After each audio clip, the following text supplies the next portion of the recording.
রেলগাড়ির কামরায় হঠাৎ দেখা, ভাবিনি সম্ভব হবে কোনোদিন।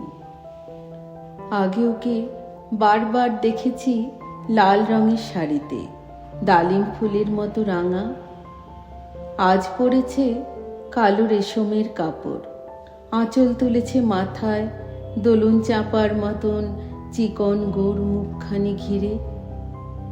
মনে হলো কালো রঙে একটা গভীর দূরত্ব ঘনিয়ে নিয়েছে নিজের চারদিকে, যে দূরত্ব সর্ষে ক্ষেতের শেষ সীমানায়, শালবনের নীলাঞ্জনে।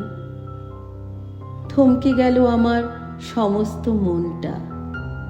চেনা লোককে দেখলেন অচেনার গাম্ভীর্যে। হঠাৎ খবরের কাগজ ফেলে দিয়ে আমাকে করলে নমস্কার। সমাজবিধির পথ গেল খুলে। আলাপ করলেম শুরু, কেমন আছো, কেমন চলছে সংসার ইত্যাদি। সে রইল জানালার বাইরের দিকে চেয়ে, যেন কাছের দিনের ছোঁয়াচ পার হওয়া চাহনিতে। দিলে অত্যন্ত ছোট দুটো একটা জবাব, কোনোটা বা দিলেই না, বুঝিয়ে দিলে হাতের অস্থিরতায়। কেন এসব কথা? এর চেয়ে অনেক ভালো চুপ করে থাকা। আমি ছিলাম অন্য বেঞ্চিতে ওর সাথীদের সঙ্গে। এক সময় আঙুল নেড়ে জানালে কাছে আসতে। মনে হলো কম সাহস নয়।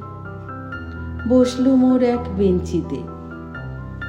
গাড়ির আওয়াজের আড়ালে বললে মৃদু স্বরে, কিছু মনে করো না, সময় কোথা সময় নষ্ট করবার।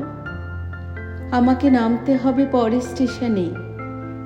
দূরে যাবে তুমি, দেখা হবে না আর কোনো দিনই। তাই যে প্রশ্নটার জবাব এতকাল থেমে আছে, শুনবো তোমার মুখে। সত্য করে বলবে তো? আমি বললেন, বলবো। বাইরের আকাশের দিকে তাকিয়েই শুধলো, আমাদের গেছে যে দিন, একেবারেই কি গেছে, কিছুই কি নেই বাকি। একটুকু রইলেন চুপ করে, তারপর বললেন, রাতের সব তারাই আছে দিনের আলোর গভীরে। খটকা লাগলো, কি জানি বানিয়ে বললেন নাকি। ও বললে, থাক, এখন যাও ওদিকে। সবাই নেমে গেল পরের স্টেশনে। আমি চললেন একা।